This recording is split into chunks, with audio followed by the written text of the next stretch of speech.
ಚಿರತೆ ದಾಳಿ 3 ತಿಂಗಳ ಕರು ಸಾವು.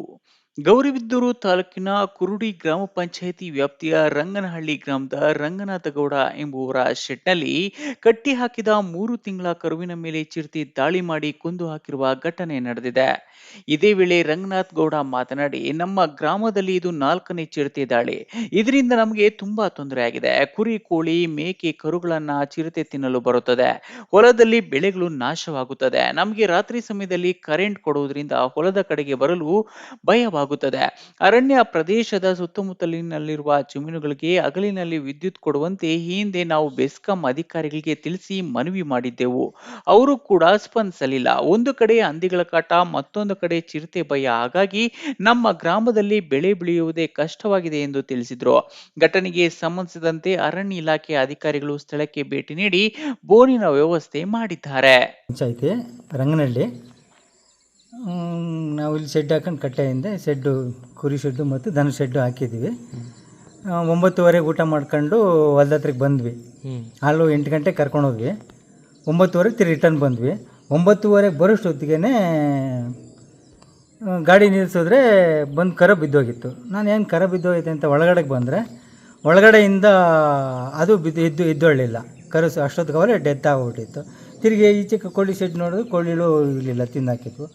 ತಿರ್ಗಿ ಹಿಂದೆ ಈಚೆ ಕಡೆಗೆ ಬಂದು ನಮ್ಮ ಅಡಿಕೆ ಗಿಡದ ಕಡೆ ಬ್ಯಾಟ್ರಿ ಹಾಕಿದ್ರೆ ಅಲ್ಲಿ ಚಿರತೆ ಕೂತ್ಕೊಂಡೇ ಇತ್ತು, ಹೋಗಲಿಲ್ಲ. ತಿರ್ಗಿ ಆಮೇಲೆ ಹತ್ತಿಸ್ಕೊಂಡು ಮುಂದಕ್ಕೆ ಹೋದರೆ ಅಡಿಕೆ ಗಿಡದ ಕಡೆ ಹೋಯಿತು.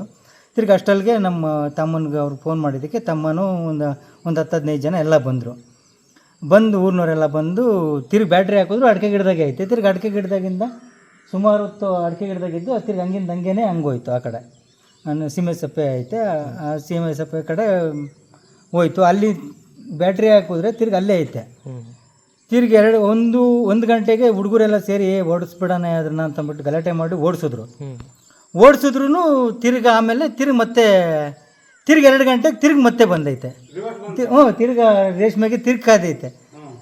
2 ಗಂಟೆವರೆಗೂ ತಿರ್ಗಿ ಆಮೇಲೆ 2 ಗಂಟೆಯಿಂದ ತಿರ್ಗಿ ಕಾಣಿಸ್ಲಿಲ್ಲ, ಹೊರಟೋಯ್ತು. ತಿರ್ಗಿ ಮಾಮೂಲಿ ನಾವು ರಾತ್ರಿ ನೈಟೇನೇ ಫಾರೆಸ್ಟ್ ಆಫೀಸರ್ಗೆಲ್ಲ ಫೋನ್ ಮಾಡಿದ್ವಿ, ಅವ್ರಿಗೆ ರೇಂಜರ್ ಲೊಕೇಶನ್ ಕಳಿಸ್ರಿ ಅಂತಂದರು. ತಿರ್ಗಿ ಬೆಳಗ್ಗೆ ಅವರು ಫಸ್ಟ್ಗೆ ಅಂಜಿ ಅಂತಂದ್ಬಿಟ್ಟು ಬಂದು ನೋಡ್ಕೊಂಡು ಹೋಗ್ತಿದ್ದಂಗೆ ತಿರ್ಗಿ ಫಾರೆಸ್ಟು ಸುರೇಶ್ ಚನ್ಕೇಶವ್ ಅಂತಲ್ಲ ಏನೋ ಫಾರೆಸ್ಟ್ ಆಫೀಸರ್ ಅವ್ರ ಹೆಸರು.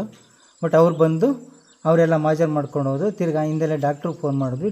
ಹೊಸೂರಿಂದ ಡಾಕ್ಟ್ರು ಬಂದು ಅವರೆಲ್ಲ ಮಾಜರ್ ಮಾಡ್ಕೊಂಡು ಹೋದ್ರು. ತಿರ್ಗಿ ಹುಲಿ ಚಿರತೆ ಬೋನ್ ತಂದು ಎಲ್ಲ ಇಲ್ಲಿ ಫಿಟ್ ಮಾಡಿಬಿಟ್ಟು ಹೋಗಿದ್ದಾರೆ.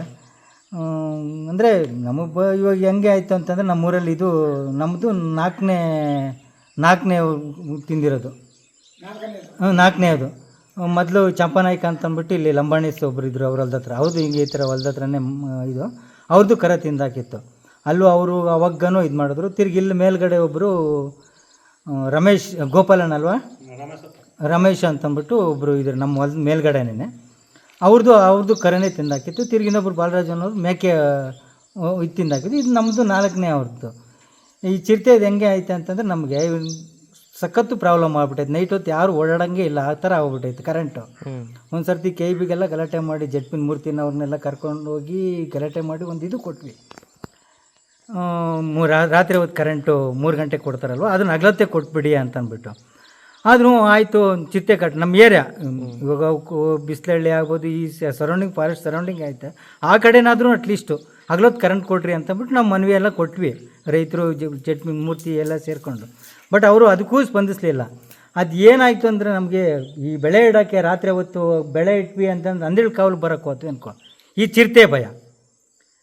ಹಂದಿಳು ಇಲ್ಲ ಬಿಟ್ವಿ ಅಂದರೆ ಹಂದಿಳು ಬೆಳೆನೇ. ನಮ್ಮ ಊರಲ್ಲಿ ಹೆಚ್ಚು ಕಡಿಮೆ ಎಲ್ಲನೂ ವಿಚಾರಿಸ್ಕೊಡಿ, ನಮ್ಮ ಏರಿಯಾ ಆಲ್ಮೋಸ್ಟ್ ಅಲ್ಲಿ ಬೆಳೆನೇ ಇಡ್ತಾಯಿಲ್ಲ. ಬೇರೆ ಒಟ್ಟು ಇದು ಹುಳ್ಳಿಕಾಳು ಚೆಲ್ತಾರೆ, ಇಲ್ಲ ಒಟ್ಟಿನ ಸೊಪ್ಪೆ ಚೆಲ್ತಾರೆ. ಸರ್ಕಾರ ಕಾನೂನು ತರಬೇಕು. ಯಾಕಂದರೆ ಅವರು ಸಿದ್ದರಾಮಯ್ಯ ಆಗ್ಬೋದು, ಮತ್ತೊಬ್ಬರು ಆಗ್ಬೋದು, ಯಡಿಯೂರಪ್ಪ ಅವ್ರೇನೋ ಈ ಥರ ಬಾರ್ಡ್ರುಗಳಲ್ಲಿ ಫಾರೆಸ್ಟ್ ಬಾರ್ಡ್ರುಗಳಲ್ಲಿ ಬೆಳೆ ಇಟ್ಟಿದ್ದರೆ ಅವ್ರಿಗೆ ಅನುಭವ ಆಗೋದು.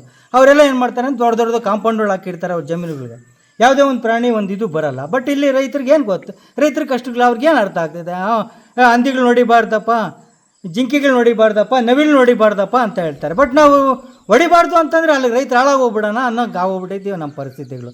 ನಮ್ಮ ಏರಿಯಾಗಳಲ್ಲೇ ಫಾರೆಸ್ಟ್ ಏರಿಯಾ ಹುಣಸೆಕುಂಟೆ ಆಗ್ಬೋದು, ನಮ್ಮ ಕುರುಡಿ, ಬಿಸ್ತಳ್ಳಿ, ಈ ಸರೌಂಡಿಂಗ್ ಎಲ್ಲೋದ್ರೂ ಬೆಳೆ ಇಡೋಕ್ಕೆ ಭಯ ಬಿಡ್ತಾರೆ.